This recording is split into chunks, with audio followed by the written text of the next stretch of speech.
Good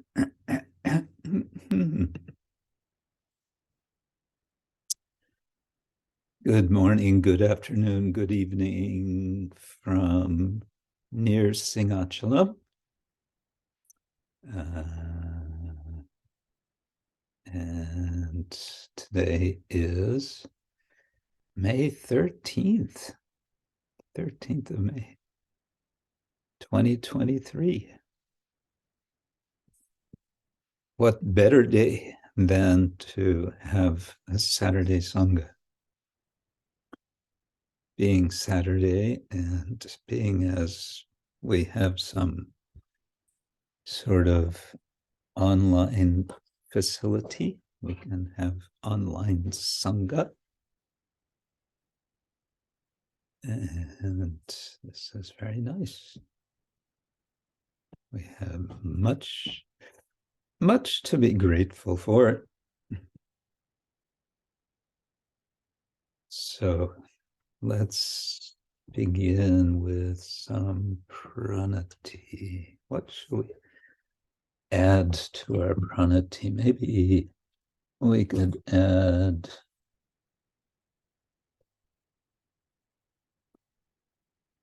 from Manasiksha something.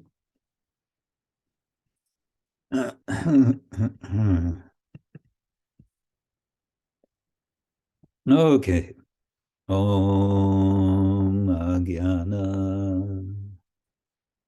Timirandasya Jnananjana Shalakaya Chakshurun Militam Yena Tasmai Shri Gurave Namaha Shri Chaitanya Manobishtam Stapitam Yena Bhutale Swayam Rūpa-raghunātha-pade dadati swapadantikam Vandeham Shri Guru Shri Yuttha-parakamalam Shri Gurun Vaishnavanscha Shri Rupam Sagrajatam Sahagana Raghunatam Vitam Tang Sajivam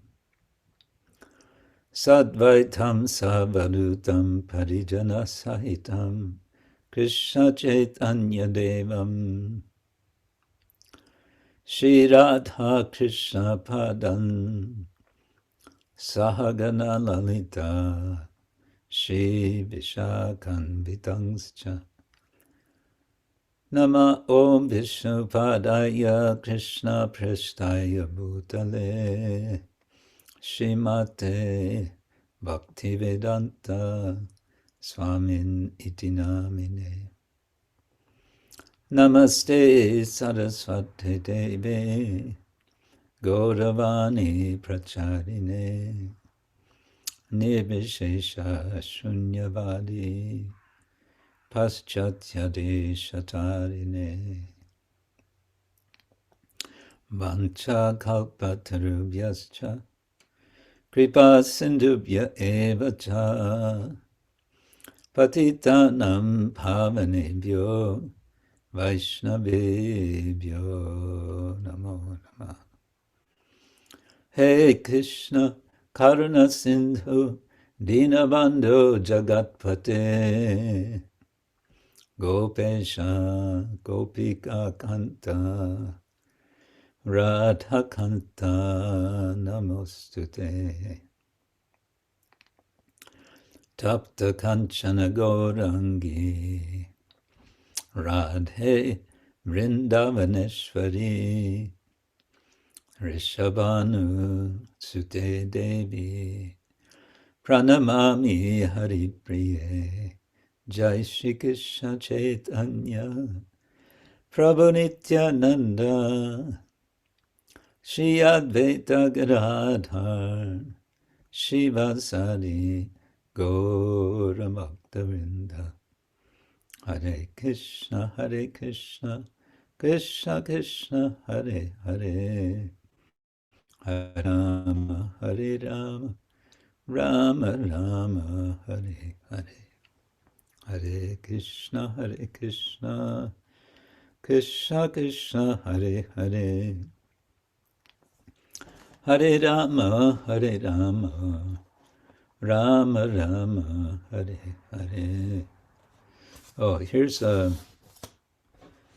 nice little pranam verse offering obeisance to Mridanga. Mridanga Brahma Rupaya Lavanyam Rasamaduri Sahasraguna Sangyuktam Mridangaya Namo Namaha.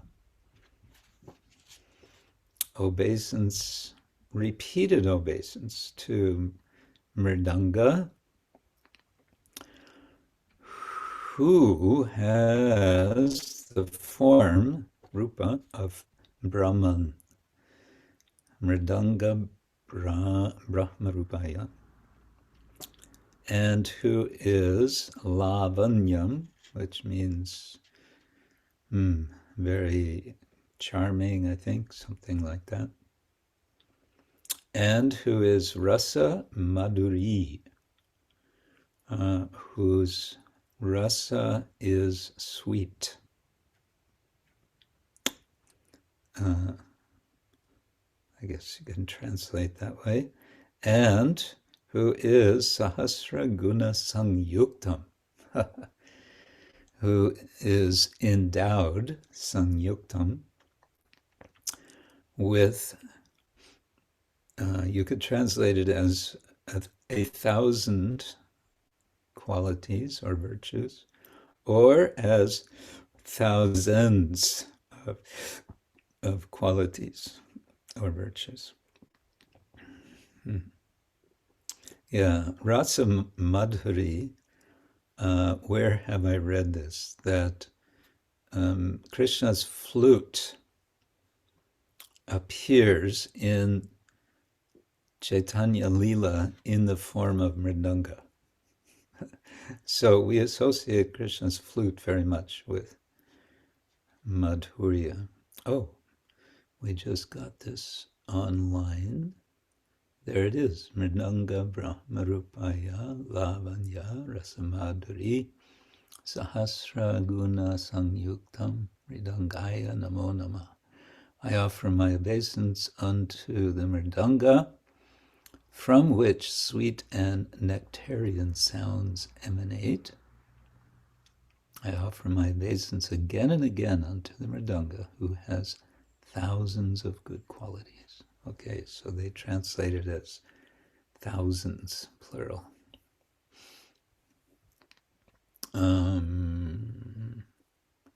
Okay, but this translation doesn't include Brahma Rupaya. And they've made it Mridanga. They've separated in the first line, Mridanga would make it vocative. Oh, Mridanga. Which it could be done, I guess. But I think it works better as Mridanga Brahma Rupaya. Okay. So, obeisance to the Mridanga, which we don't have right here with us, but it's good to remember.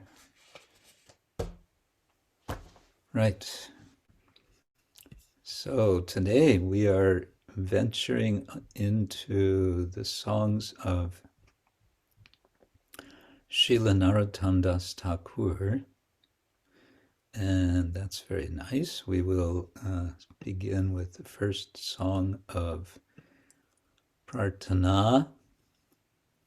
Srila Narottama-dāsa Thakura is, of course, a very much celebrated member of our sampradaya, and in particular, in terms of his writings, it is his songs which have immortalized him. Of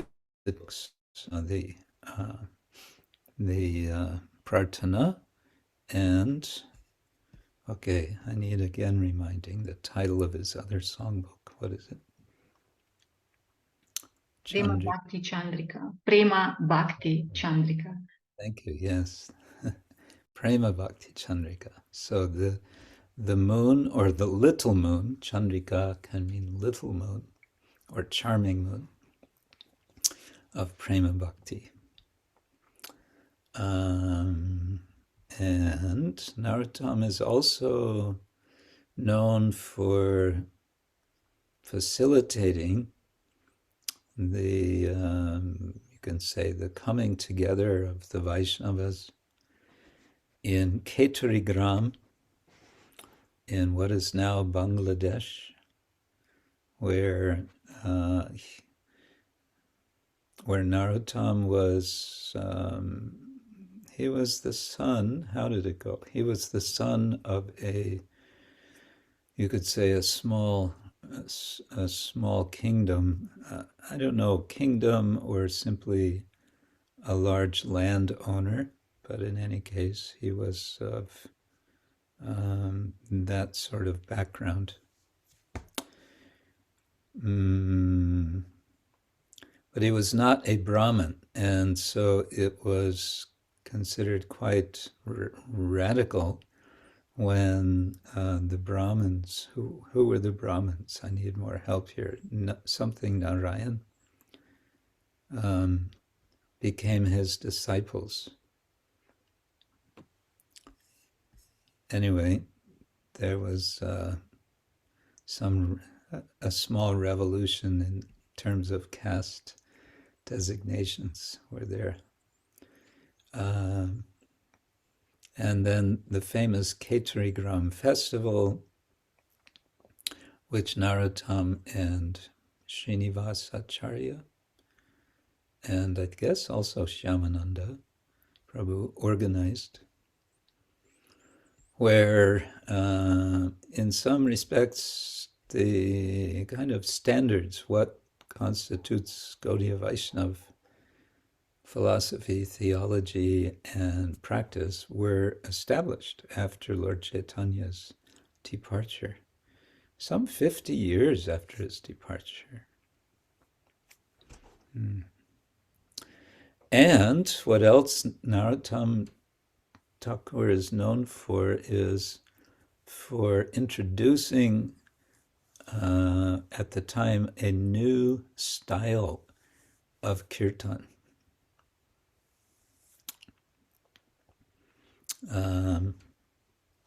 And that's all I can say about what is that style. Well, it was a new style at the time. I remember there was a lot of discussion in Mayapur about how to research to find out just what this style was. And then sometimes we hear someone saying, yes, we know what is the style, and this is what the style was, and so on. But this is one of many, many, many, many things about our tradition which I'm not familiar with. In any case, we have, fortunately, the writings, the songs of Narottama, and we can sing, even if our singing is, and our music style is not what Narottama would have had us do. Let's see, here it must be, yes, Gaurāńga Bolite. Okay, this is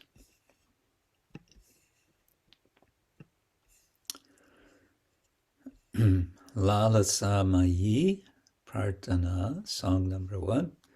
Prarthana can mean simply song, but I believe it comes from the word artha, which means, in this context, I would say it means purpose, and prarthana, having a prayer which has a purpose,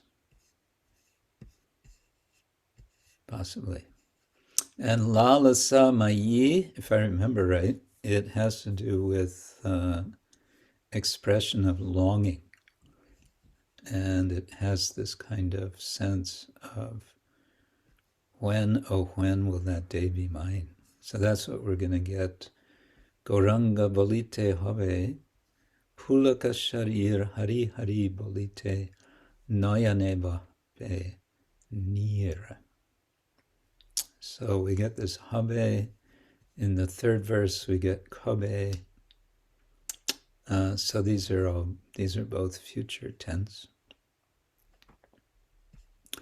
Oh, it's good to remember also that Srila Prabhupada would say how important the songs of narottama-dāsa Thakura are. Oh, I should, and he would say that they're in very simple Bengali language, simple but profound. I think he used that word profound. They have profound meaning, profound significance. I can also mention there are two books I know of done by devotees. One by my god sister, Sita, what is her name? Sitala Mataji in, I think she lives in Mayapur, I'm not sure.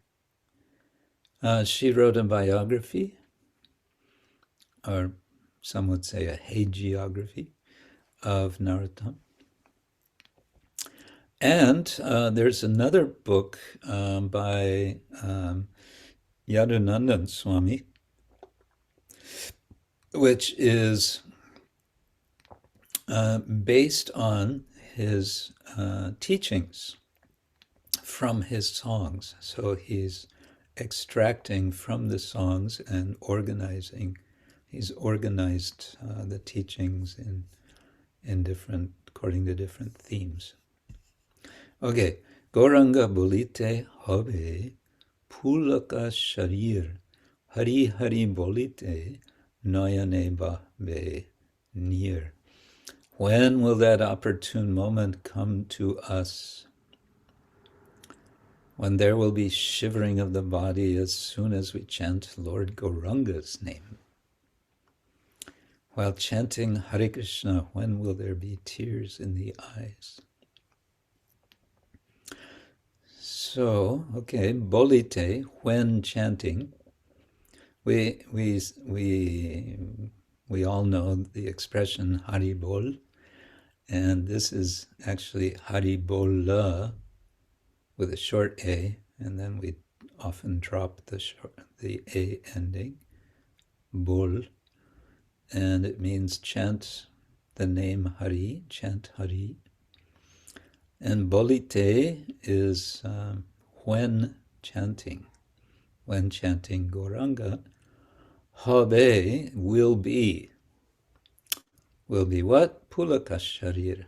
The śrī-br, the body, will be shivering, pulaka. Yeah. So the implication is that the perfection of chanting the name Gauranga is that we will feel shivering in the body.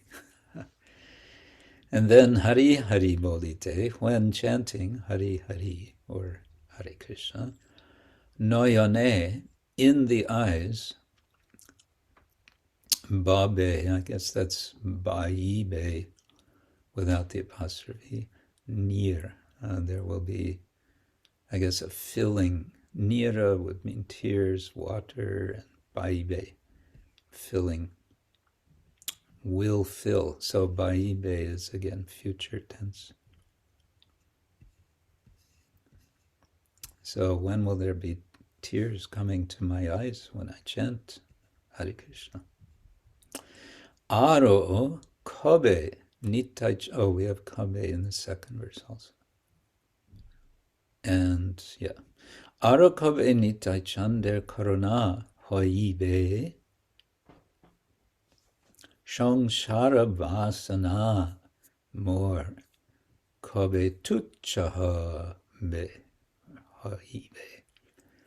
So okay, when will I obtain the mercy of Lord Nityananda Chandra? When, by his mercy, will the desire for material enjoyment become very insignificant? Ara means and, in addition, plus, and kabe is the question word. When? Nitāi-cānder karuna. That's the possessive cānder. So of Nitāi-cānd, the Nityananda moon. What of him? Karuna. So the karuna, the mercy, the compassion of Nitāi-cānd, hoibe, will be. When will there be this mercy of Lord Nityananda? And it's implied it's his mercy which will bring about the experience that the vasana, which is something like samskara, the strong impressions of samsara, of the cycle of material existence. Kabe, tuccha Habe. Tuccha means very, very little, very insignificant. When will all of that, everything that seems so big, so important, so engaging in material existence, when is that just going to become so insignificant?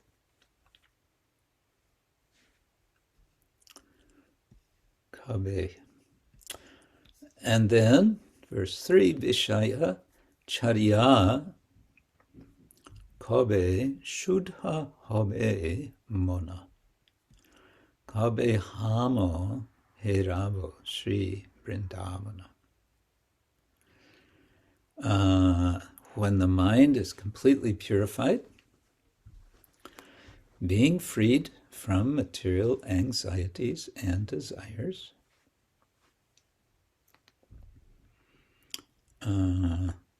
then I shall be able to understand Vrindavan and the conjugal love of Radha and Krishna, and then my spiritual life will be successful. Okay, Vishaya means sense objects. Chāriyā, having given up, having renounced.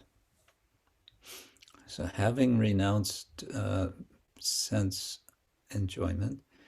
Kabe, when śuddha hoibe, mana, my mind, will become hoibe, śuddha, pure. Kabe, hāma. This hāma, I'm not sure what this is. Herabo, future tense, will see. Kabe, hāma, herabo, śrī-br. When, I guess, as a result of that,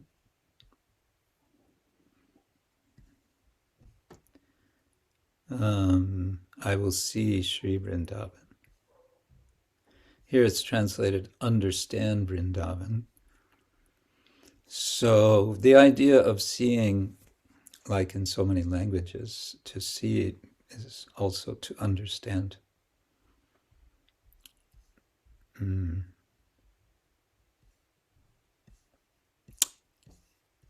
Then my spiritual life will be successful. Yeah.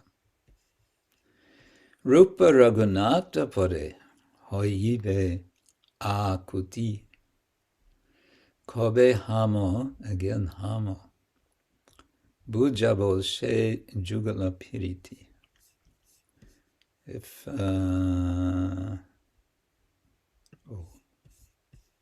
let's see, if,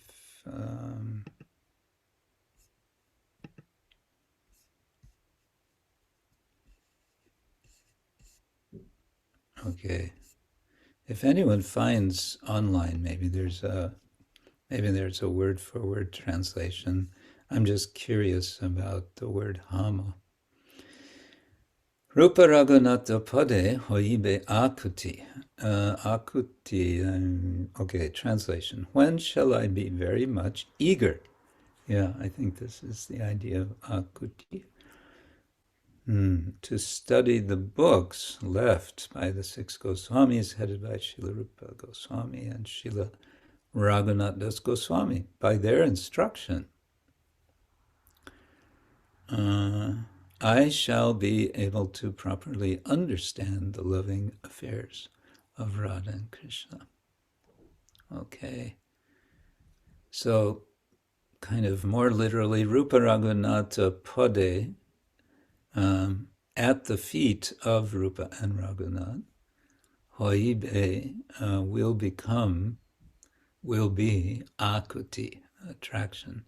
I think the implication, because this is, I think, coming from Prabhupada's translation, he's saying, in effect, what does it mean to be attached to the lotus feet of Rupa and Raghunath Goswamis is to be attached to their writings, or to be eager to study their books.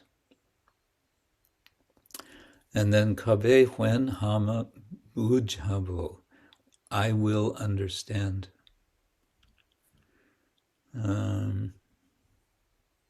Say jugala-pīriti.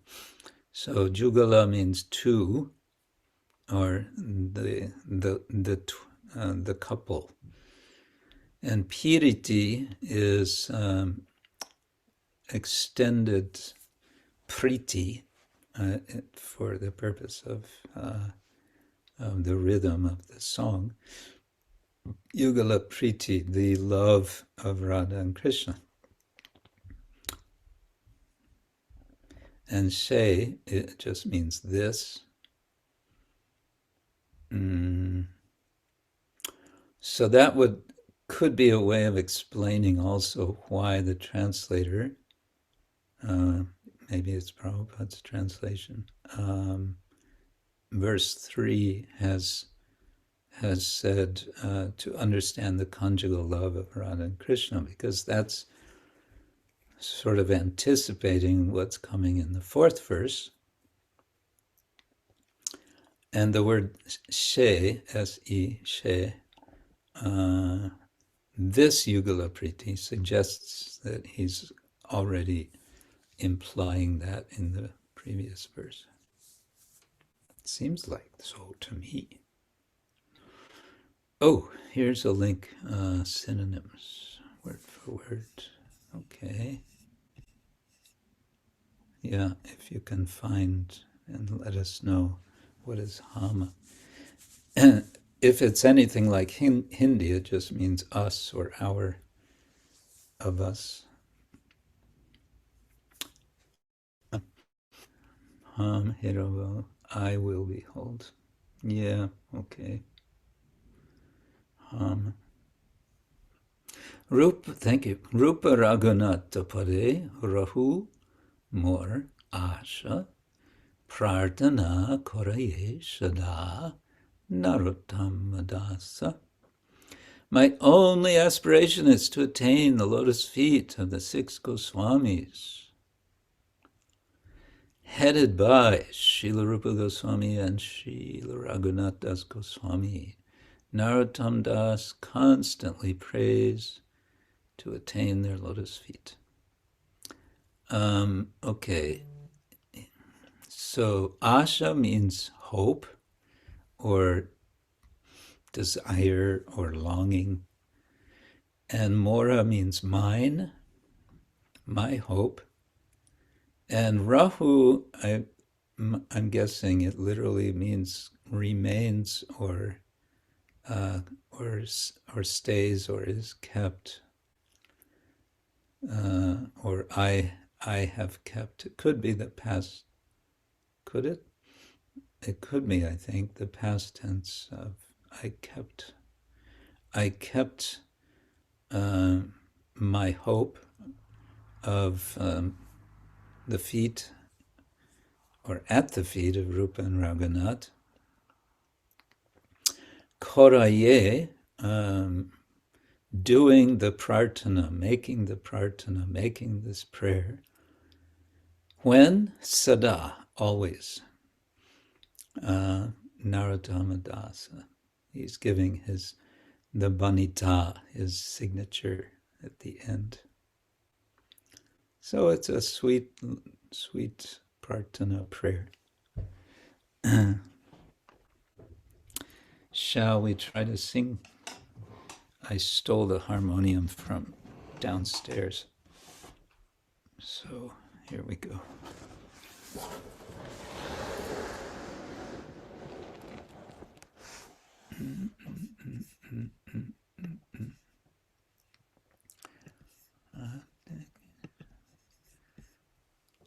Okay, I've turned original sound for musicians is on, so it should sound okay this time.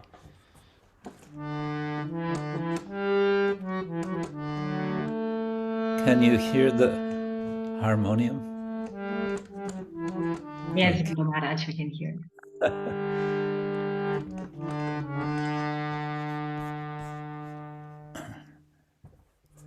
Okay, I think I'll sing it in a simple way. Gaurāńga Bolite Habe pulaka-śarīra Hare Bolite nayane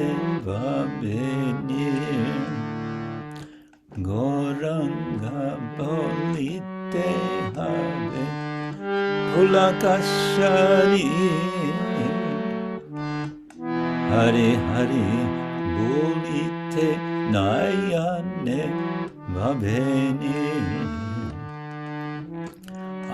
kabe nitāi-cānder karuna hoibe sāra-bāsanā mora sāra-bāsanā mora kabe tuccha Habe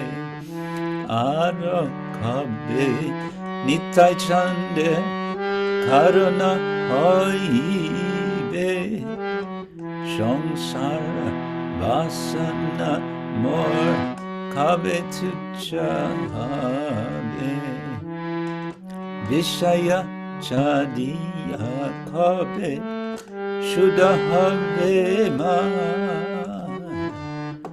kabe hāma herabo śrī-br ndābana vishaya chāriyā kabe śuddha ma kabe hāma herabo śrī-br ndābana rūpa-raghunātha-pade hoibe ākuti kabe hāma jugala-pīriti rūpa-raghunātha-pade hoibe ākuti kabe hāma jugala-pīriti rūpa-raghunātha-pade rahu mora āsha Prarthana koroye sada narottama-dāsa rūpa-raghunātha-pade rahu mora āsha Prarthana koroye sada narottama-dāsa. Hare Krishna, Hare Krishna, Krishna Krishna, Hare Hare, Hare Ram, Hare Ram, Ram Ram, Hare Hare, Hare Krishna, Krishna Krishna, Hare Hare, Hare Ram, Hare Ram, Ram Ram, Hare Krishna, Krishna Krishna, Hare Hare, Hare Ram, Ram Ram. Hare Krishna, Krishna Krishna, Hare Hare, Hare Ram, Ram Ram. Hare Krishna, Krishna Krishna, Hare Hare, Hare Ram, Ram Ram.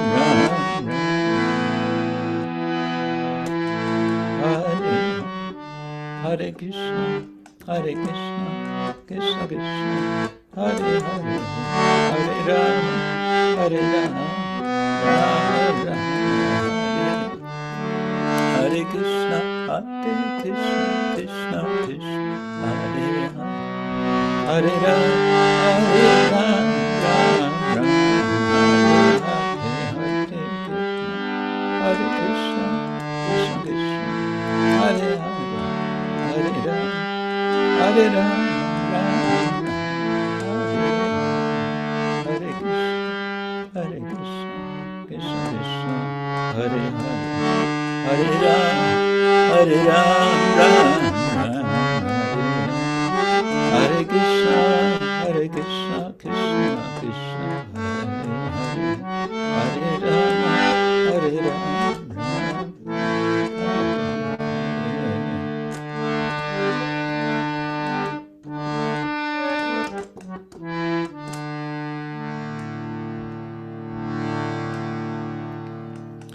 Srila narottama-dāsa Thakura ki jai.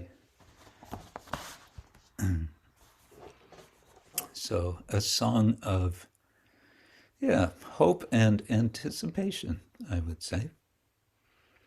When means not if, but when. Not maybe it won't happen, but when is it going to happen? Well, it's going to happen sometime.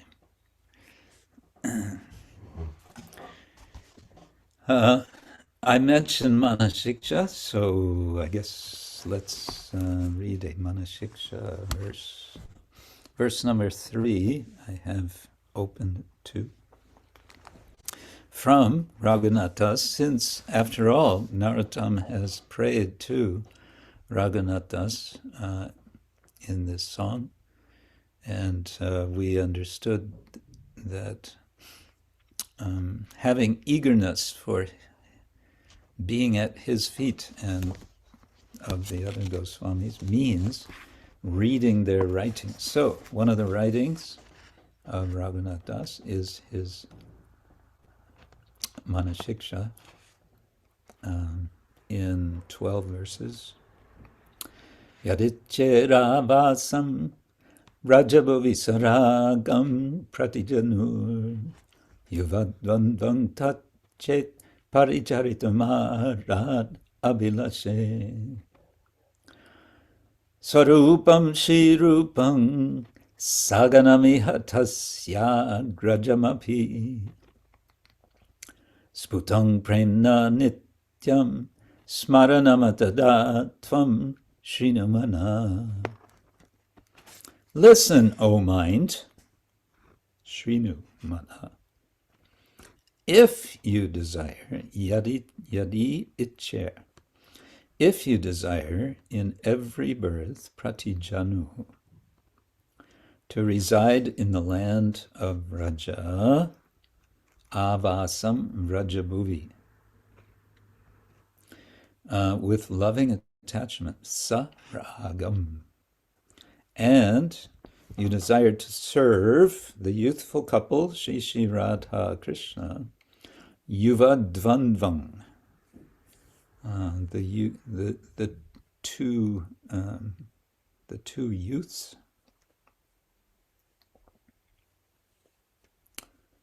Yeah, the youthful couple of Sri Radha Krishna in close proximity. What was the word for that? Arad, I think. Yeah, while staying nearby. Then clearly remember and offer obeisance to Sri Swarupa, to Sri Rupa and his associates in Vrindavan. So Swarupam Sri Rupam Saganam Iha Tasya Agrajam Api, and to Sri Rupa's elder brother Sanatan. So that's Agrajam, Rupa and Sanatan. Sputang premna nityam smaranamatara tvang shrinamana.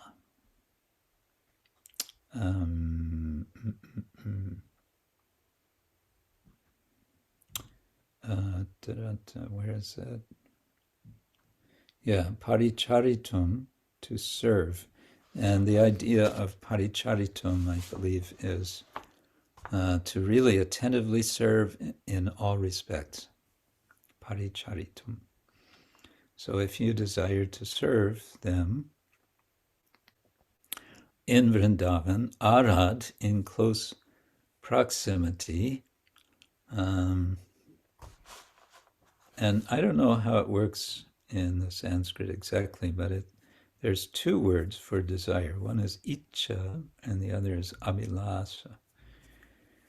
And they're in some sort of possessive form. Yadi ichehe and abhilashehe. Anyway, so what do you do if you have this desire? Swarupam Shirupam Saganamiha Tasyagajam Api Sputang Premna Nityam Smaranama. Remember always, Premna, with love, Swarup Damodar and Srila Rupa Goswami and his associates and his older brother, Sanatana Goswami. So there you have it. So in case you were wondering, how can I? Because that's kind of the core question in spiritual life, isn't it? How can I? How can we? So here, Raghunath-dāsa is telling us how we can approach Radha and Krishna. Now, you might ask, how do we do that? How do we remember Swarup Damodar and Rupa Goswami and Sanatana Goswami? Well, one thing we can do is just remember them, remember their names, and remember. Yes, one could chant the prayers to the 6 Goswamis, which does not refer to Swarup Damodar, but to the other Goswamis, Rupa, Sanatan, Bhatta Raghunath, Shri Jiva Gopala, Bhatta Dasa Raghunath. But Swarup Damodar we can also remember. We can remember that he was very dear to Lord Chaitanya, and we can remember how he interacted with Lord Chaitanya in a very special way of enthusing him in remembrance of Krishna. Yeah. Okay. Srila Raghunath Das Goswami ki jai. Jai. So, welcome again, all of you. We see you in different parts of the planet. Speaking of planet, what do you think? Is this Earth flat, or is it Is it spherical or is it something else? Anyone want to say what you think?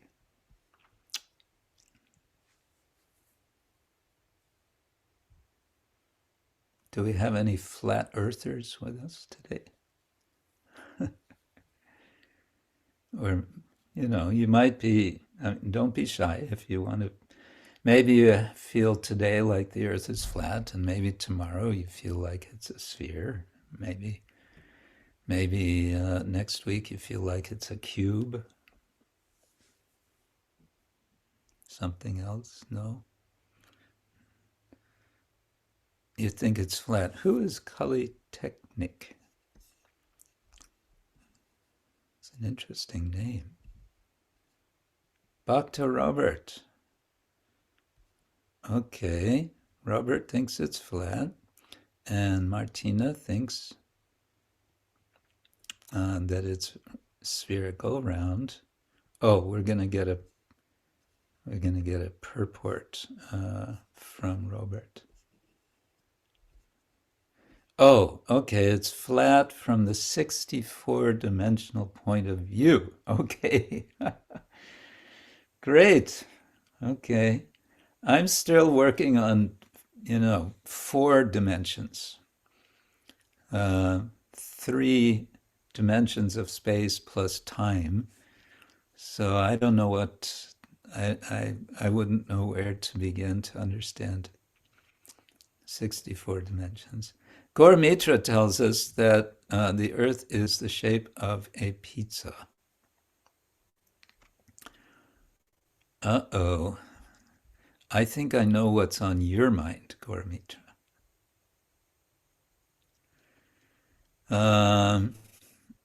Yeah, I think that's another discussion. Pizza planet. If you don't watch out, you will end up in your next life on the planet of the pizzas. And, you're thinking pizza is very nice, but what if all you had to eat was pizza? At some point, you would be screaming, "No, not again."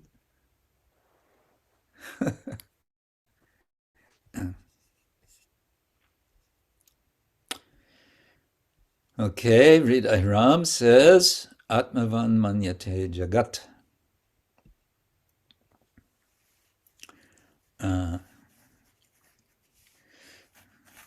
By which you want to say, we see the world according to how we want to see it, I suppose. Yeah. Okay. Oh, while I'm thinking of it,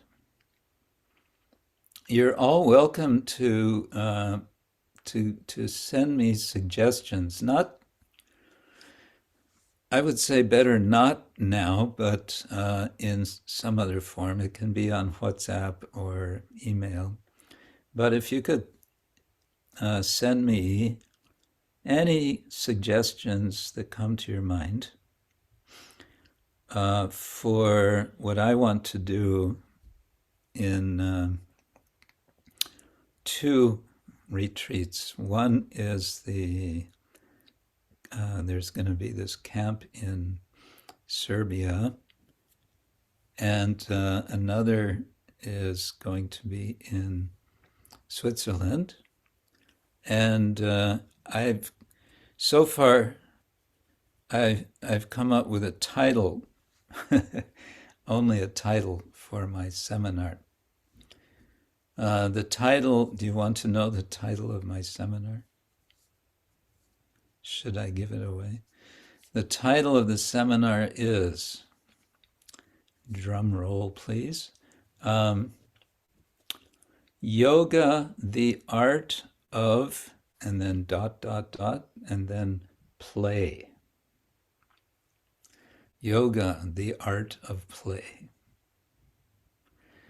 And what I have in mind is that we do different forms of drama. This might include some improvisational drama improv. Do we have any experienced improvisational performers amongst us? Tia, are you an improv person? No. What about you, Natalia? Natalia is an opera singer and a dramatist. So you've done improv, Natalia?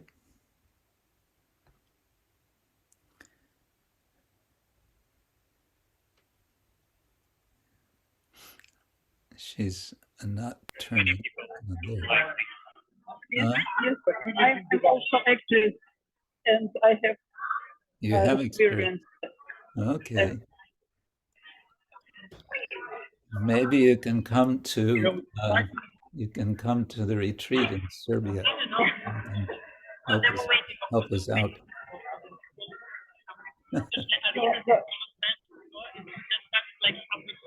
No, there's a lot of. I will try, Maharaj. I will try.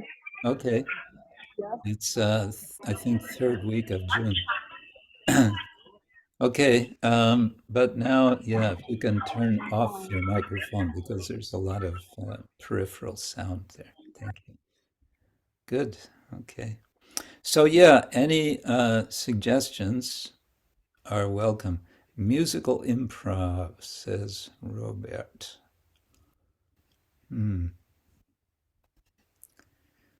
And Martina, you were playing theater with seniors, improvisational theater. Okay. So that's nice. Yeah, you're also welcome to come. And if you can't come, you're also welcome to give suggestions. I have to figure out something. All right. So that was just something on my mind. Esther, are you a performer of drama? I was, but a long time ago. In my teens. long ago. Yes. Are you going to the Frishka Gora camp? I hope. I just have to manage one of my kids who would have to volunteer to take care of my pets. So this is the only question, I think. Okay. All right. Good. So now let's see what's next. I don't have any specific plan for today, so I'm open to suggestions. Anyone have any show and tell, any news? One not happy news I want to share, I just got this morning from, shared with me by Rasodari Hari, that the health condition of His Holiness Shivaram Swami is not good. He's presently in Budapest, and conditions are not good. Serious back problems, serious possible threat of a stroke, things like that. So all prayers for Shivaram Maharaj are certainly welcome. Such a dedicated soul. He's been developing, especially the Hungarian yatra, all these years. And writing. He's been producing so many quite amazing books. Oh, Shivaram Swami's now in the UK. Okay. I guess he's there for seeing some doctor or doctors. Yeah. Did you want to say something more or else, dear Lalita, you with your hand up? I want to say something that's not related to Shivaram Maharaj. It's one of our show and tell. It's just I don't have anything to show. just to tell. Ah, Not much to tell, but just to I had an idea out of many ideas I have.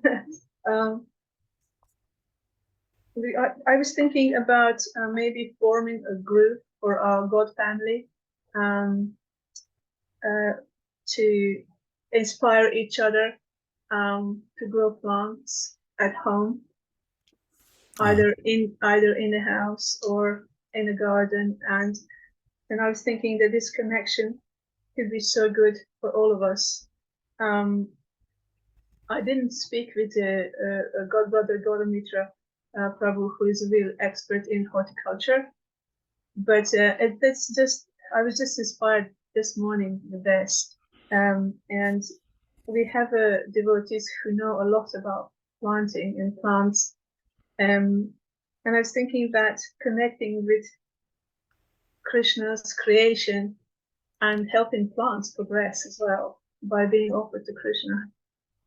Obviously, that's for devotees who have time and who care for plants.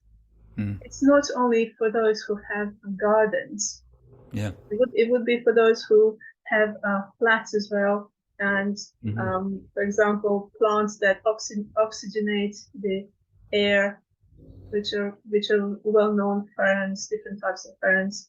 And I was thinking that we could, in that connection, we could help each other heal, maybe through caring for plants, because plants are very rewarding. They give back that peaceful energy. And also, I was thinking to connect that with the activity that we call nourishment, that we also care for those who can't care for themselves, which are plants exposed, and help them at the same time to be offered to Krishna, so they can progress to human form of love a lot faster. So you have a plant preaching program. It's not well. I was thinking that our plant bhaktas.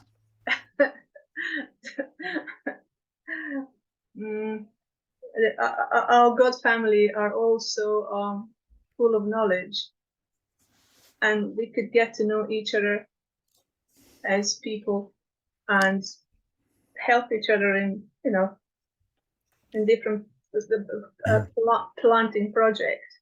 You have already one person signing up, and that's Kavi Chandra in Poland. He's also into plants, Into making gardens and gardens. Yeah, he's into it big time. And you can also make a miniature gardens with a little fountain within your one room, even if you live in one room. It's possible. Yeah. There are these amazing plants that they don't need anything. They're called air plants, and they live off air. Oh. And you can hang them inside the house anywhere, and they just live off air. They don't really need any specific care. They even flower. Wow.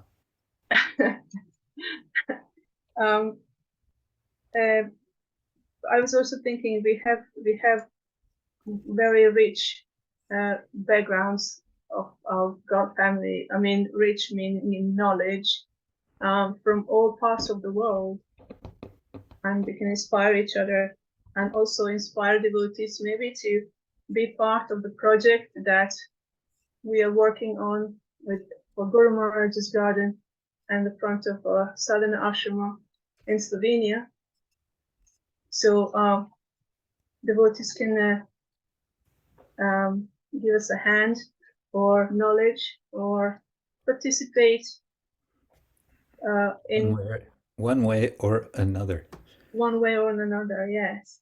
Yeah. Either physically or by advices or ideas or so it's just a so I suggest that you and Kavi Chandra and Gautamitra have a brainstorm, the three of you, and take it from there. Thank you very much, Guru. For me, I think you're also into it, right? He sent this sign emoji. Yeah, I'm absolutely agree. That is amazing idea. Thank you, dear Lalita Mataji. It's really amazing. Yeah. You're actually the one who does the work. I just have ideas. You're amazing. Your plant, it's amazing. The Lalita Mataji is always send the pictures from the garden and video and what is the flowering and the pictures of the flowers. She is amazing gardener. She have a lot of ideas and knowledge and experience. But actually, all of that came from Guru Maharaj's suggestion to engage me in Krishna service. Guru Maharaj probably saw how restless I am, and he suggested to do the gardening, and it started from there. So all came from Guru Maharaj, actually. Hare Krishna. Thank you, Guru Maharaj. While we're on the gardening subject, maybe I can ask you, Gauramitra, is there any news since I was there in Sadhanashram? Any further development? Actually, it news that is wood for the boxes is there. Polytunnel is also actually in the Zagreb. So unfortunately, we have raining time here in Croatia and also in Slovenia. Yeah. It's raining all the time, and we wait first better day according with the weather to fix everything. So right. Okay. Yeah. Yeah, it's been raining here also. Yeah, today it's little bit sun going out, but it's raining, it's everything, it's wet, and Radharman sent message that grass is growing really fast. This is the news. Yeah. Okay, good.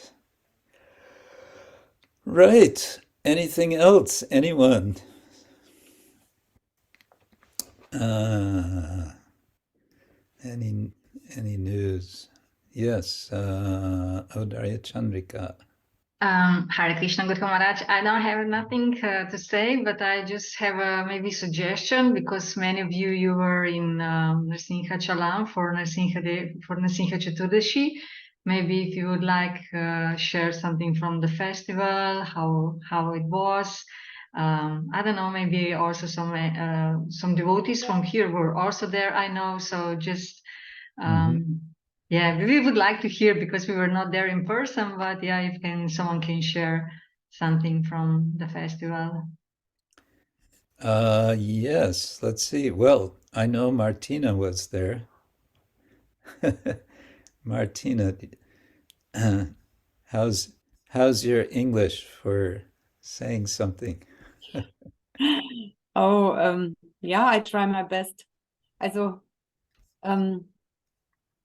yeah, the festival, I was there from Monday to Friday, and so I missed some days, and but I'm happy that we came early, because it was very full and very ecstatic, and the temple room was also very full. So I had the chance to get darshan from Nrsimhadev before the big running came, and but I met a lot of people, new people and old friends, and I was very happy also to say Krishna Kshetra Swami, and was since a long time our first personal meeting. It was very ecstatic and very inspiring. Thank you so much. And yeah, I had a new favorite outfit from Nrsimhadev. The yes, lost the name. The sweetie, Sandesh? The Sandesh, genau. Sandesh outfit. Yeah. I like it so much. And the Sandesh outfit is made by the ladies. Yes. That's a special event every year, the day after Nrsimha Chaturdasi. All the ladies get on the altar and Nrsimhadev gets completely covered in paneer, sandesh, in so many different colors. And how much work that must be to remove it and completely remove it from Nrsimhadev, I can't imagine. But anyway. I don't know. Also, yes. So. Nice. Okay, thank you, Martina. Yeah, thank you. Madhai Jivan, are you there? Because you are still here. He was behind the scenes. He was one of the pujaris. He's not responding. Rasodadi, you wanted to say something. I would like to use this opportunity to remind everyone to send data about initiation and everything else. Maybe all devotees are not on WhatsApp or Telegram or even Facebook. I guess most of you are. But please send me as soon as possible. That's all. Okay. Yeah, I just saw that project is going on. That's nice. I generally have information of all disciples, but it's not necessarily complete. So that's why the idea came to make this little sort of a spreadsheet way of doing it. Okay, thank you. Mangala Chandrika, your hand is up. Hare Krishna, Kurmaj, Hare Krishna, all devotees. Yeah, I just wanted to share, I was inspired by Adari Chandrika's question because the Simhachalam Chaturdashi was extremely blissful. And I was thinking what made it so special, besides Lord Nrsimhadev pulling our hearts. And of course, I think that Rūpa-Prabhu also inspired us by his explanation of how Nrsimhadev is in the mood. Many Rajvasis see him in this mood of a grandfather, so very welcoming and supporting and kind. But some experiences that were there were definitely devotees being so absorbed in this mood of constant service. Like they really, especially the devotees who live there, are amazing. They're just nonstop engaged, and you don't see that it's a burden for them. It's just something very enlivening, and they just never get tired. It seems like really all the god brothers and god sisters also there, Ramananda Gopal, Nandimukhi Mataji, Narahari, and Suchitra Mataji, so many wonderful devotees. And regarding the Sandesh outfit, I was completely shocked that it actually takes 4.5 hours to put the Sandesh nicely on Nrsimhadev, Prahlad Nrsimhadev. And imagine, the room is small, the temple room, and the Sandesh already starts to melt, but still so much focus and dedication of the ladies to do this service with patience. And of course, the results are always amazing. Always, every Sandesh outfit is more beautiful, it seems like the last one. Yeah. And always some magic happens on the altar. Such as my experience being there in this service is that the relationships also are so beautiful. So for me, this was like the most beautiful Sangha I've ever had. And it was just literally being absorbed in the service and being very focused. Yeah. So I'm very grateful for all the experiences. And I think for children, it was literally the most fun holiday they've had. So perfect combination. Speaking of the children, I learned that the local schools, they're already trained up. They know that the Hare Krishna children, there's no point in trying to get them to go to school. So they're allowed to just take these days off during the Singha festival. Yeah. Yeah, for me it was also a special treat that His Holiness Jayadvaita Swami was present. Also, Mahavishnu Swami was present, and he was, as one might expect, leading his utterly wacky kirtans. He has so much energy. He actually has a very nice singing voice, and he has a very, very good sense of music, I noticed. But also he has his dramatic side and fun side, and he just wants to get everybody chanting Hare Krishna. That's what he wants, and that's what he does. And he explained in one lecture, I think it was 2 or 3 days after Nrsimha Chaturdasi, in the lecture, he was explaining why he's become kind of famous or infamous in ISKCON for this sort of crazy hat that he wears. And, it's a bit of a get up. And he wears he wears socks that are like clown socks, like multicolored, and they're always two different ones. They don't match. And, some devotees are disturbed by that. They think, this is not proper. A sannyasi should look serious, etc., etc. But his point is to attract people. Many on the street, if we're all looking very serious, then they run away. They think, oh, these people, no, I don't want to have anything to do with them. But if they're looking jolly and they're even looking a bit silly and, having a good time, then people will be attracted. That's their idea. That's his idea. Yeah, something for everyone in Krishna consciousness.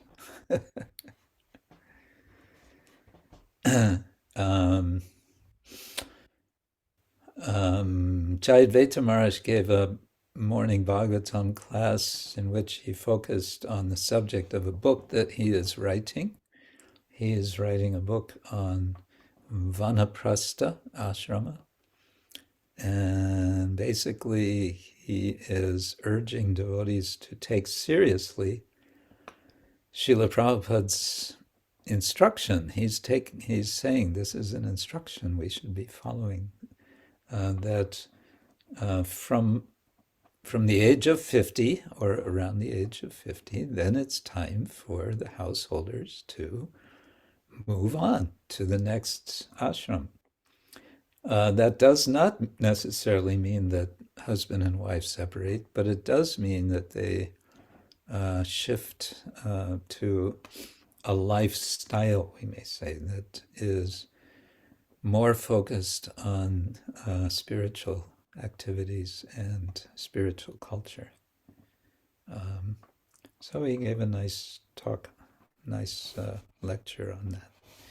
Anyway, he's writing a book on that subject. Okay, Jai. Well, what else we can do is, I don't know if this is going to work.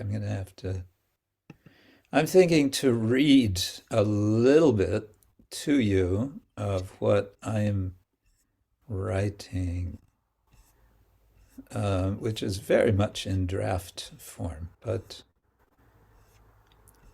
for me it's helpful to be keeping conscious of my task, this writing task. I'm writing, as most of you know, a book about yoga and animal ethics. And maybe it's easier for translators if I share the screen, right? And if I do that, hold on. Oops, what happened? Okay.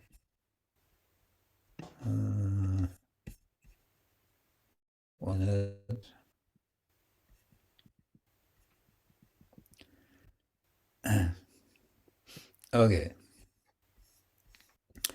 I can make this bigger.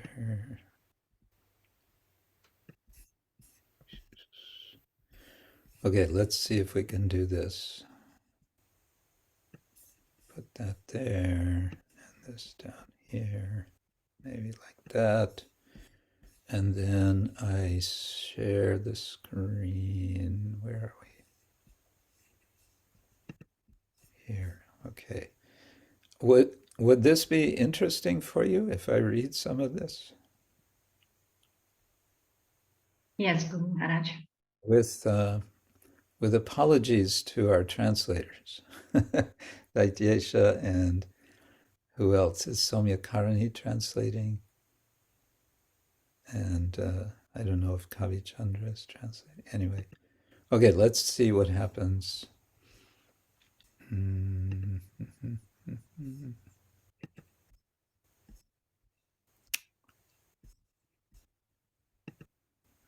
Okay. Can you see this text? Yes. Right. Now, as you know, I tend to write, when I'm writing an academic book, I tend to write in a bit of a academic style, so apologies for dryness. So I've conceived now that this book is going to be in 3 parts. The first part is, one way to understand it, you could say, is kind of like part 1 is karma kanda and how it moves toward yoga. And then the second part will be kind of yoga proper, what we usually think of as classical yoga. And it will have, it will include some of Krishna's instructions in Bhagavad Gita, especially chapter 6. And then the third part will be more specifically bhakti yoga. The subject is yoga and animal ethics. And what is animal ethics? It's about reflection, thinking, and acting on how we humans should behave in relation to animals. But I hope to bring out something maybe more deep, that yoga is about having a deeper experience, especially bhakti yoga, and that means having a deep experience of our common life with all different life forms. So in this very beginning part, yoga and the dialectics of animal self-sacrifice. Okay, animal sacrifice is something which is described in some Vedic literature.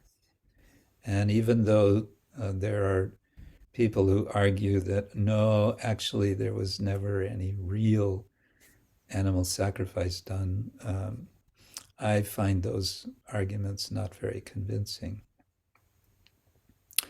And Srila Prabhupada says that there's an animal sacrifice in the Veda. So this first part is about kind of what's this all about, this animal sacrifice thing, and then how does it go into something else? Okay, I won't read that introductory thing, but here's a little blurb about the first chapter. Even though it says chapter 2, it's kind of really chapter 1. Yoga as reaction to animal sacrifice. So, as one of the oldest models of cosmology, sacrifice's primordial creation account in the late Rig Veda describes the dismembering and then remembering of cosmic man. This is talking about the famous Purusha Sukta prayer. it actually talks about how this Purusha gets cut up into pieces, and out of this comes the universe. This chapter sets the scene in which ritual animal sacrifice in Vedic India was sustained. What was the logic of sacrifice that gave it legitimacy? What made it justified? Even as anxiety over animal killing was ritually expressed in the process. And I explain what I mean by that. What was the weak point in the edifice, the construction, that led to its being challenged and, for many, replaced? Yoga, broadly understood, encompasses the major shift in worldview in which the ethic of nonviolence holds an important, even key position. So I'm also, in this chapter, kind of introducing the idea of ahimsa from a historical perspective. Some Indologists have done quite a lot of research to see where does this idea of ahimsa come from. And so I'm sort of bringing some of that in. Now, recently I read something which inspired me for the organization of this book, that it's nice to organize things in terms of hexagrams. What's a hexagram? A hexagram is a shape which has 6 sides. It's the shape of the cells of honeycombs, of what bees make with wax in order to store the honey. And there's lots and lots of reasons why this hexagram is a very special form. So I thought, yeah, okay, let's run with that. And so in one sense, I'm seeing if I can organize the book as a hexagram, meaning it'll have 6 chapters, 2 chapters in each of the three parts. So, yeah.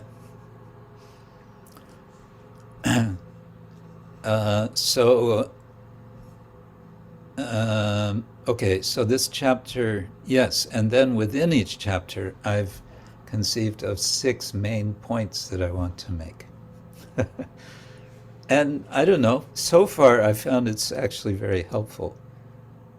So the first of 6 sections within this chapter is discussing how to sustain and thrive in a temporal, violent world. Perform sacrifice. How? Reenact the primordial sacrifice of the cosmic man, the Purusha. That's the basic message here. How are we doing so far, translators? Are we okay?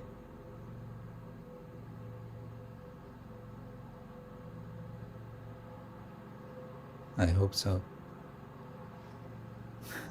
Can't see what you're saying. Anyway, okay, for us who live in the 21st century,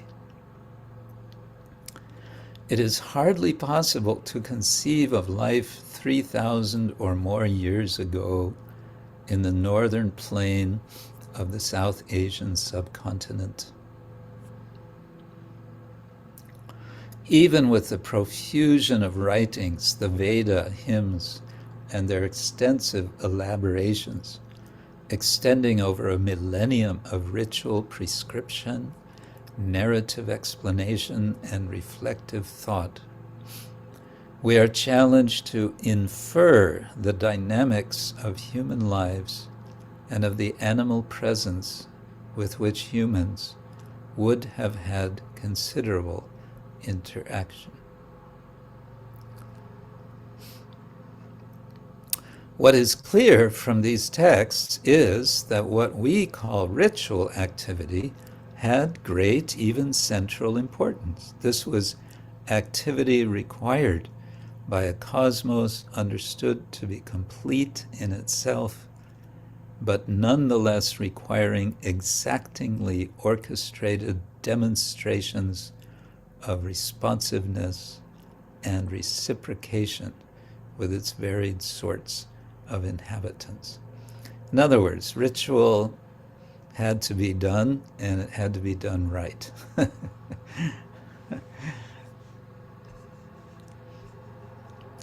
According to the famous Purusha Sukta hymn near the end of the Rig Veda, a primordial sacrifice marks the beginning of the cosmos, one in which creation of the world's varieties results from the dismemberment of the cosmic man, Purusha. From that sacrifice conducted by the gods, the Devas, and now I quote from the Purusha Sukta translation.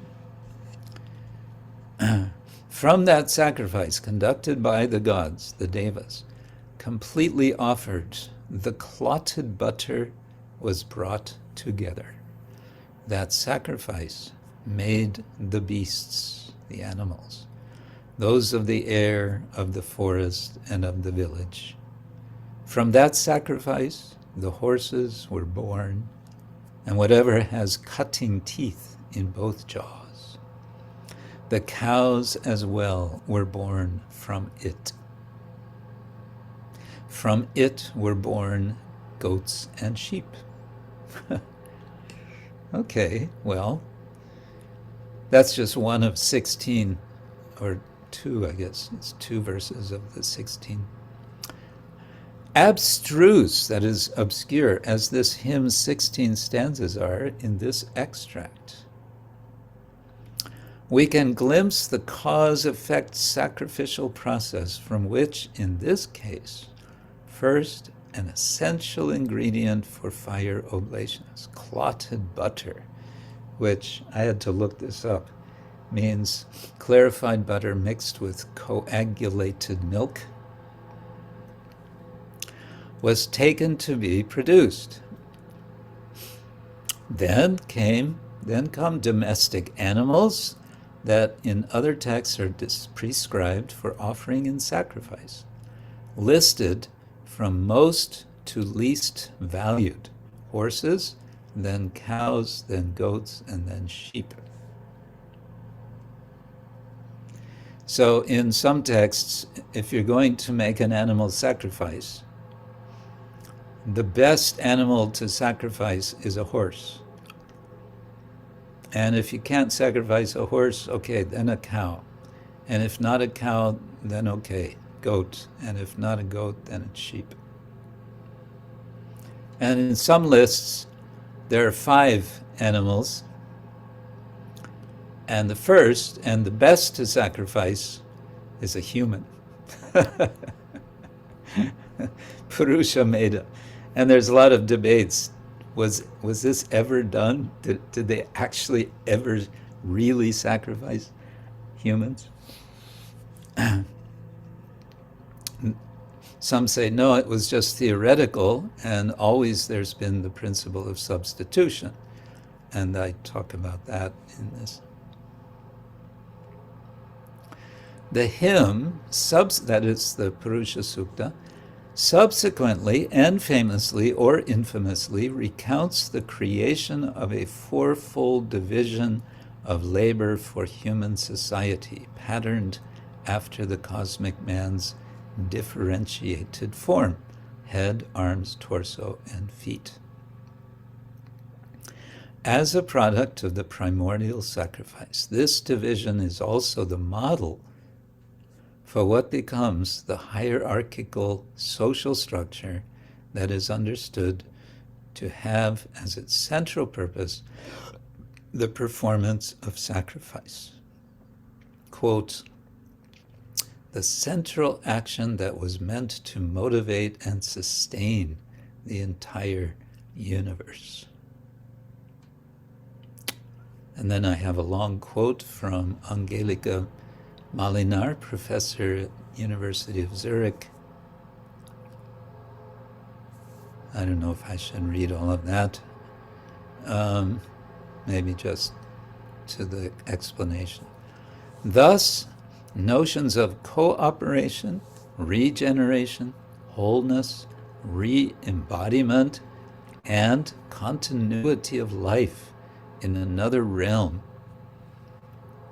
are the broad themes configuring Vedic sacrifice as a purposeful ritual practice.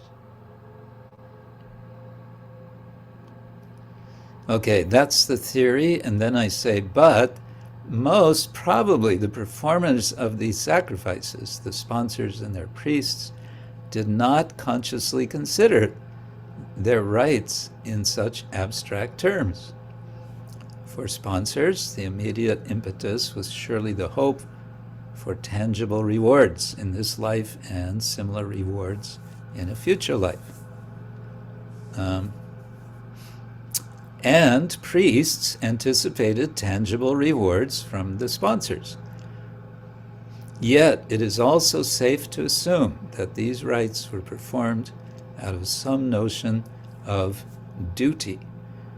What the text prescribed must be performed with careful attention to every textually specified detail if the rites are to be efficacious, if they're going to work.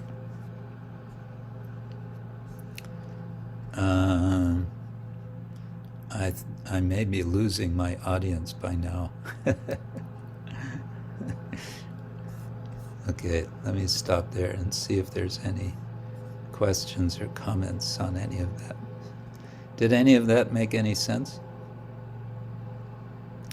I think it helps to remember this whole section is essentially on what we now know as karma-kanda, karma-kanda, jnana-kanda, upasana-kanda. These are the sort of three classical divisions of Veda. So in a sense, I'm here focusing on karma-kanda and trying to explain the logic of it, but also the sort of inbuilt problem. There's a sense that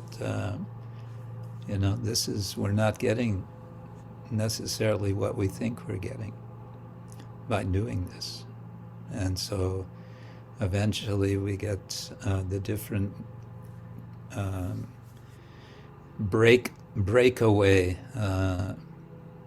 movements, if you like, Jainism, Buddhism especially, but also the Upanishadic ascetics. And what they do is they internalize the sacrifice. They don't reject sacrifice. Sacrifice never really gets rejected. It's always just transformed.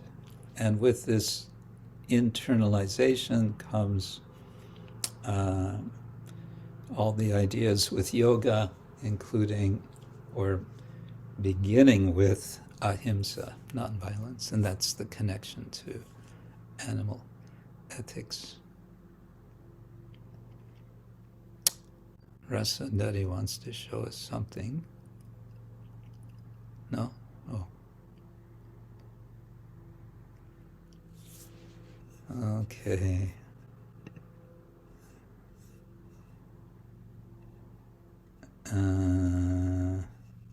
Kavi Chandra says it's too quick. Okay, I'll stop.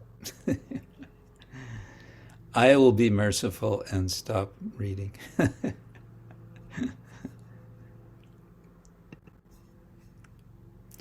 Okay. I suppose we could take, if anyone had questions. We were going to do lots and lots of questions before, but maybe they all had to do with Nrsingadev, and now it's Nrsinga Chaturdasi is over, and so we don't, we want to move on maybe to other subjects. I don't know. Yes. Yeah. Oops, what What was that? New message. Oh, if you take the text, put it to Google Translate, translates well into Polish. Okay. Yeah, we could maybe do that in the future. Let's see.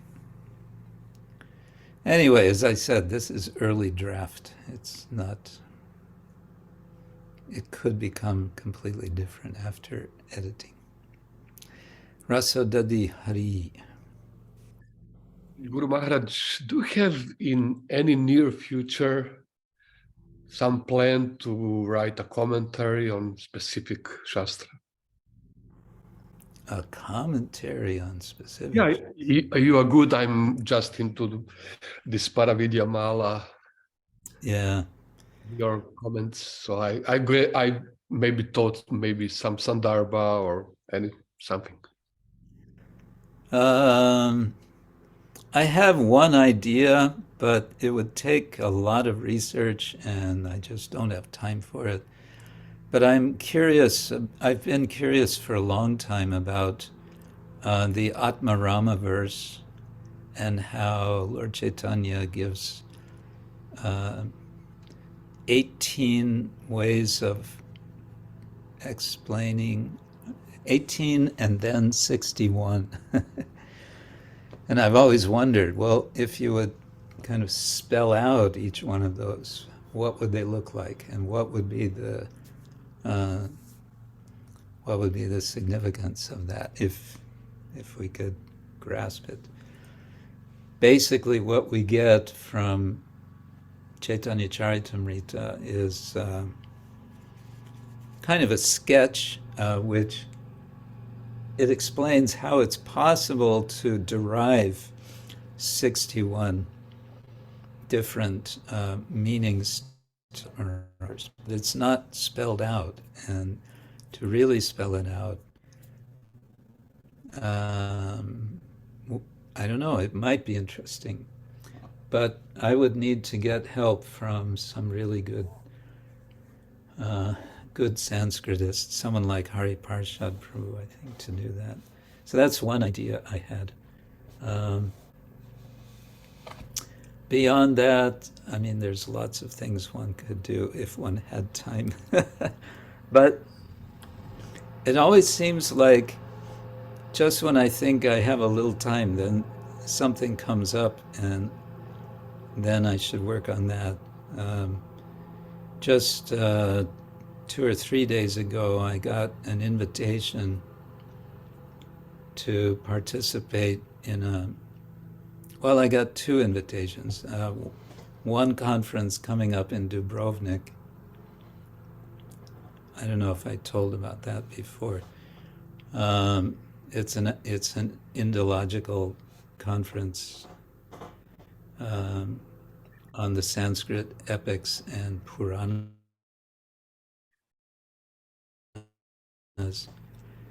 I was not planning to go this time, but one professor in India who's going to be there is presenting on his research. He's been doing extensive bibliography on secondary literature and derivative literature from the Bhagavatam.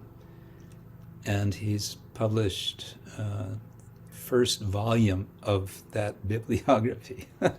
It's just a bibliography, it's just lists of titles.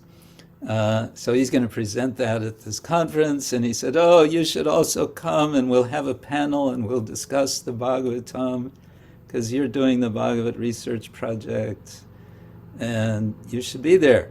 And I thought about it, and I kind of realized, actually, I really should be there. Just, because we are doing this project, and it just makes sense to be there. So I have to prepare a short presentation for that. That won't take much time, but I have to do a little presentation, a sort of survey of what's been written about the Bhagavatam in the last 23 years in English. So I'm putting together a little bibliography for that, and then I should point out some highlights and explanation. That's fairly easy. But then I got an invitation from the Bhaktivedanta Institute of Higher Studies in Gainesville.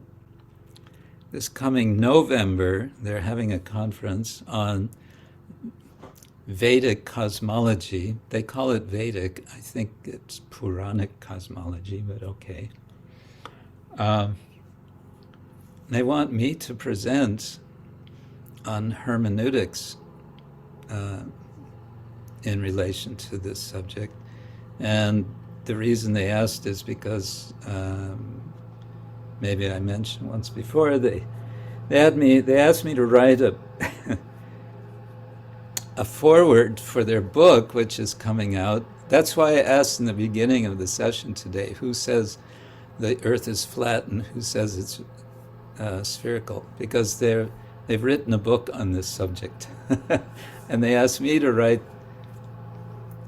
the foreword, which I did, and I don't know, they liked the foreword, so now they want me to come, and they're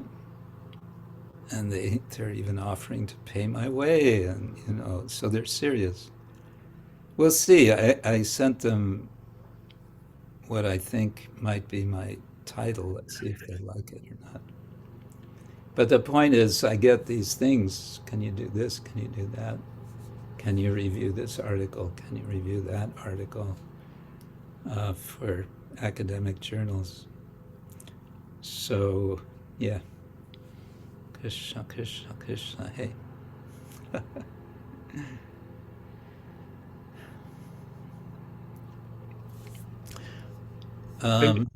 Yeah.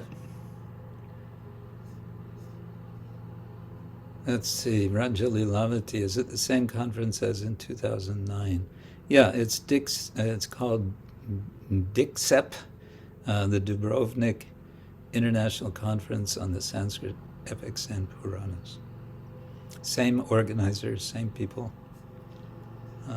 Nice group, nice people, small group, it's about 40. It's usually about 40 scholars. And they get together for almost a whole week. So, yeah. You want to come, Rajalilavati? It would be very nice to come. I don't know yet. Yeah. I can see if they accept spectators. Yeah, you can just sign up as an auditor. Yes. Mangala Chandrika. Hare Krishna Maharaj.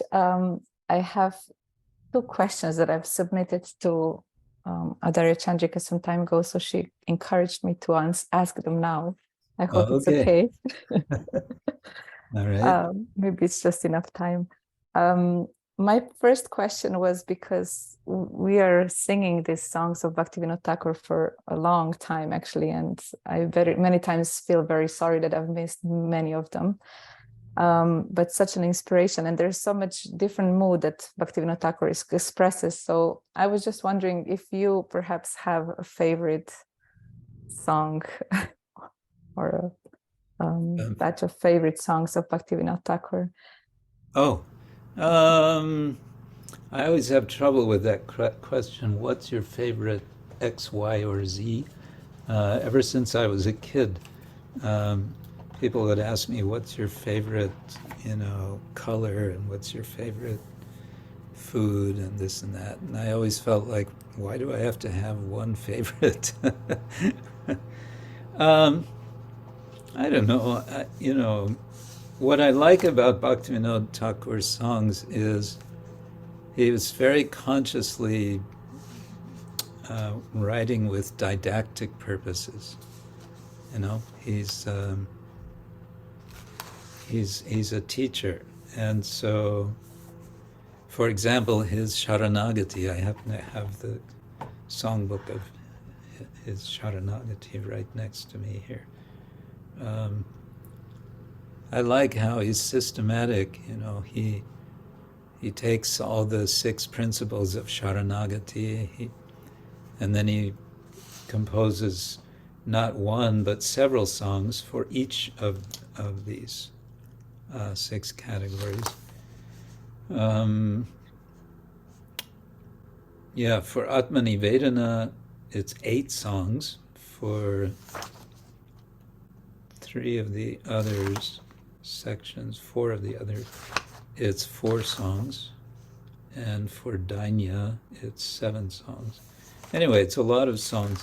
And there's a definite progression within, from one song to the next within each of these 6 categories, you could say. Progression from, well, let's say from outside to inside, from external to more internal, from more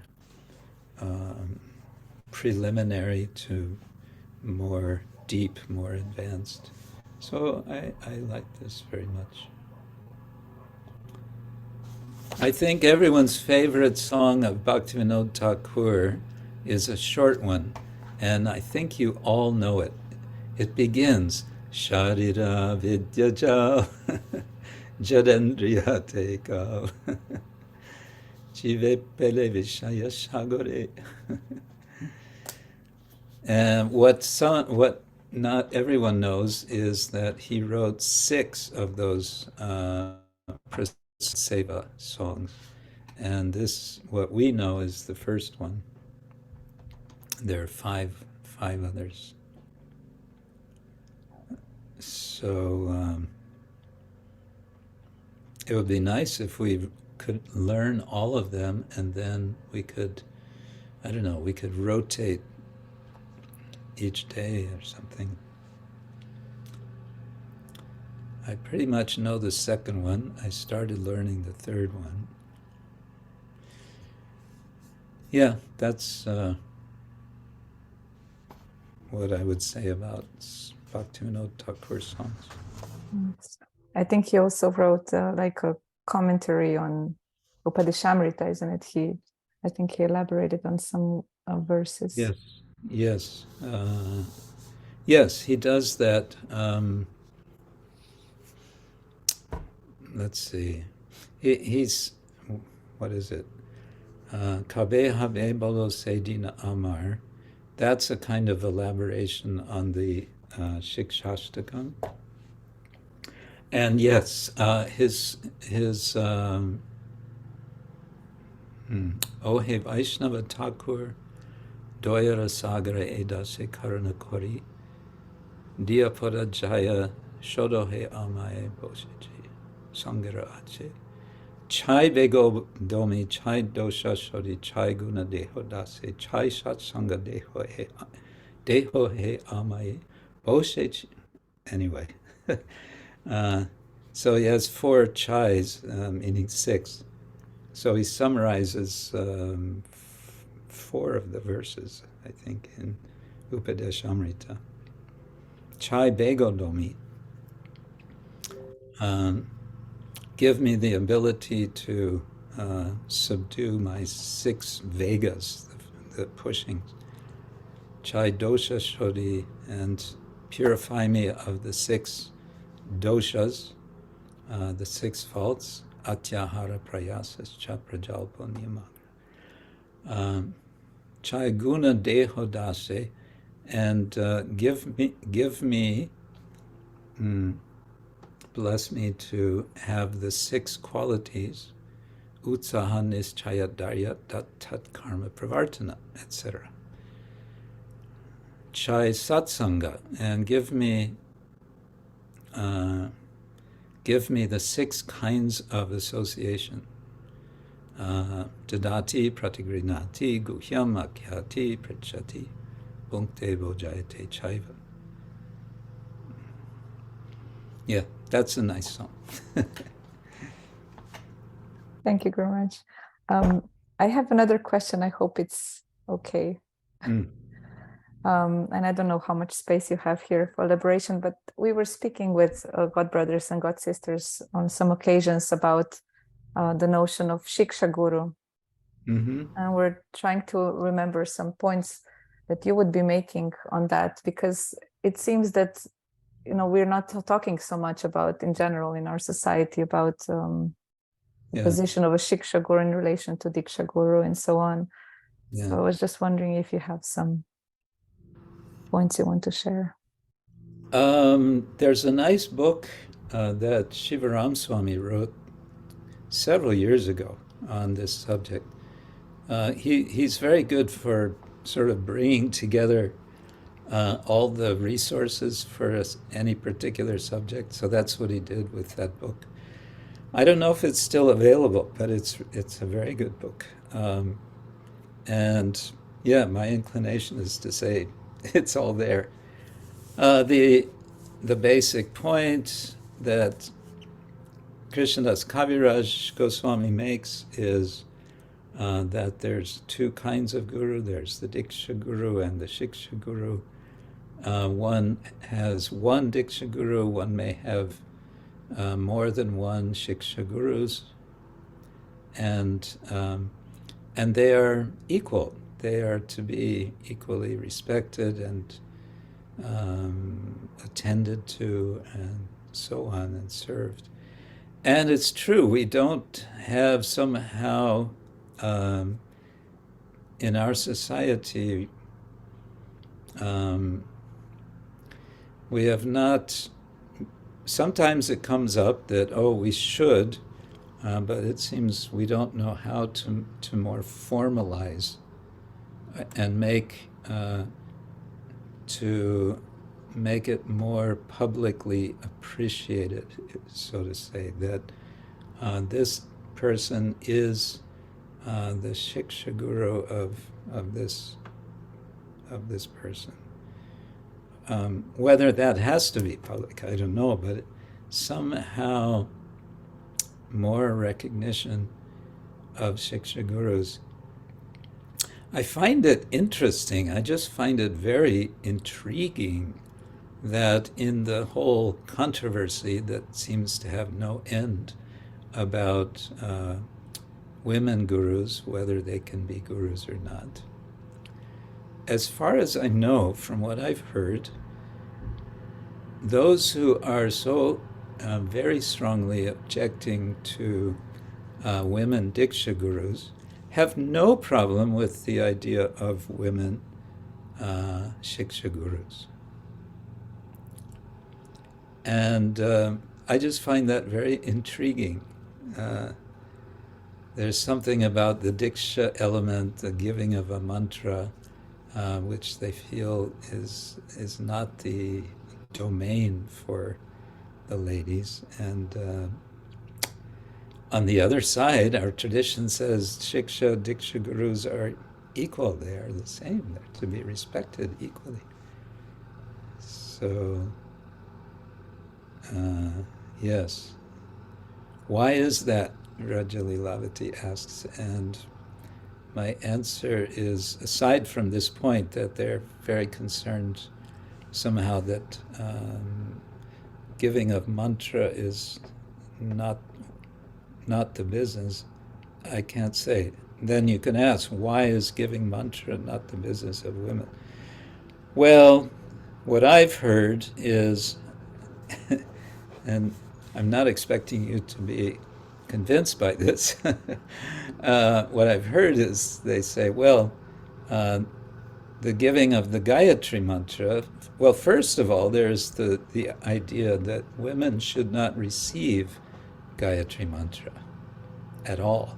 The first of, there are 7 mantras that we receive in second initiation. The first of them is the so-called Brahma Gayatri mantra or Savitri mantra.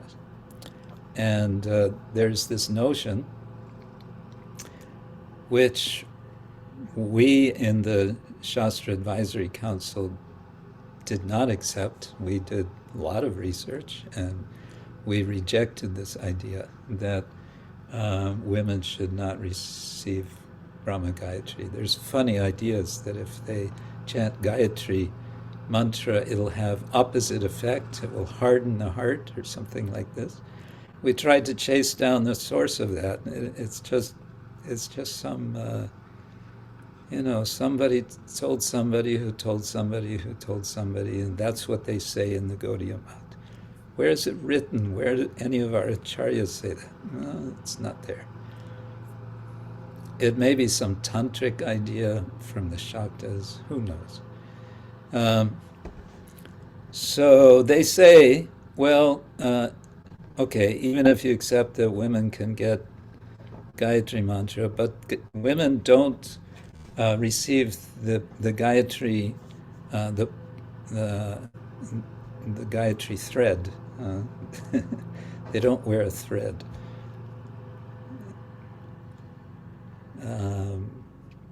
What does that matter?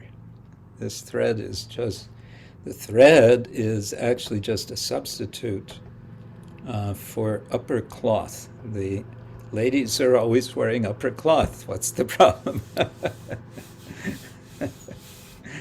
Anyway, don't get me started.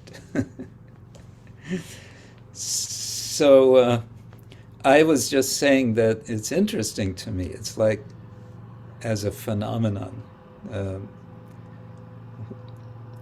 that those who say that women should not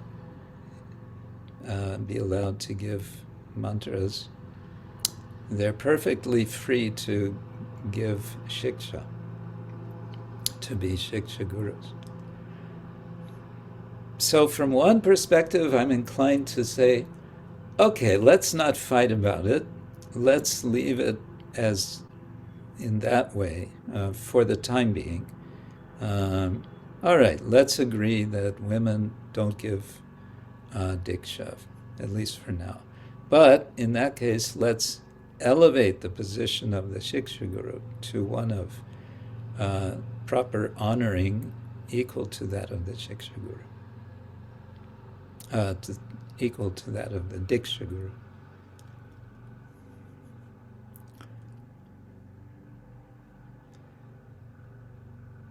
Those are my thoughts. Does that make sense? Yeah, thank you very much. What do you think? Do you want to become a diksha guru? I personally don't see such an issue. I see many qualified ladies, and they're very open to, for others to take shiksha from them. Yeah. And most of them are not, how do you call it, bogged down because of them not being able to give diksha. Right. They just don't get even involved with that duality, yes or no, or they just give freely from what they themselves received. And I really appreciate that, because then it doesn't go down to, oh, but we want you to give us, we want diksha from you, and that takes so much energy away from what they really want to pursue. Yeah, they're actually more transcendental than the so-called diksha gurus who are so worried about this. Yeah, exactly. Yeah. And I heard a very beautiful point, and I don't know the reference, but apparently Bhaktivinoda Thakur said that so when one chooses a shiksha guru or has guidance from shiksha guru, that the sort of results or whatever the disciple has received, one offers onwards to diksha guru. So the connection between shiksha and diksha guru is always there. Yeah. And if I understand correctly, it's also proper to ask for blessings from diksha guru. Yeah. So it's not just, okay, I just have a shiksha guru, but it's a little bit more formalized, or yeah. Yeah, that's mentioned also by is it Narahari Sarakar? There's this short text, I don't know. So many devotees know these things, but I don't. Where he explains that quite explicitly, that if one hears from another guru some teaching which is one hasn't heard it from one's guru, the disciple then takes what he or she has heard and presents it to his or her guru for confirmation. There's a very interesting sort of example of that in the Chandogya Upanishad, where what's his name? Jabala. He's Satyakama Jabala. He's taking care of the cows of his guru, and he's given the charge. He gives him 300 cows. He says, go take care of them and come back when there are 1,000 of them. So some years later, he comes back with 1,000 cows. But on the way, he has received instruction from 4 different entities, 3 of which are animals. One is a bull, and then there's 2 kinds of birds, and one is a fire. And he learns about Brahman from these 4. And then when he comes back, his guru, Gautama, I think, he sees his disciple from a distance and immediately notices that he is glowing with knowledge. And he's impressed, and he's very pleased. And then Satyakama comes to his guru, offers obeisance, and so on. And then the disciple requests his guru to teach him what he has already learned. And his guru is very pleased with that, and then he just blesses him. Yes, you know, you have understood what is Brahman. So it's a kind of a point of etiquette in guru-disciple relations. It could get complicated nowadays. Devotees are listening to all sorts of lectures online from all sorts of devotees, gurus, not gurus, whatever. And then if one decided, oh, now I have to bring all of this to get blessings of my guru, I don't know how that's supposed to work.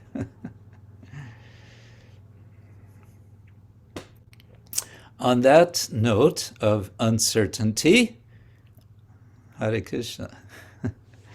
Yes, we can end for today. Thank you all so much for your participation. And I wish you a wonderful week. Next week, I'm going to be, where am I going to be? I'm going to be in Korun. And let's see. Oh, next week, you know what? Next week is going to be difficult because I have another event next week in the afternoon. Okay, I'll think about this, but it could be that next week has to fall away. But meanwhile, as I mentioned before, any suggestions for doing this seminar, yoga, what did I call it? Yoga, the basis of all play. Yoga, the art of all play. Yeah. It's a takeoff from Yoga Karma Sukoshalam. Yoga, the art of work, the art of karma, from Bhagavad Gita chapter 2, verse 50 something. So, yes, 50, verse 50. Right, thank you all very much. Srila Prabhupada ki jai, Ananta Koti Vaishnava-vrinda ki jai, Nitai Gaur Premanande. Hari Haribol, Guru Maharaj ki jai. Jai. Thank you so much, Guru Maharaj. Thank you so much. Thank you so much.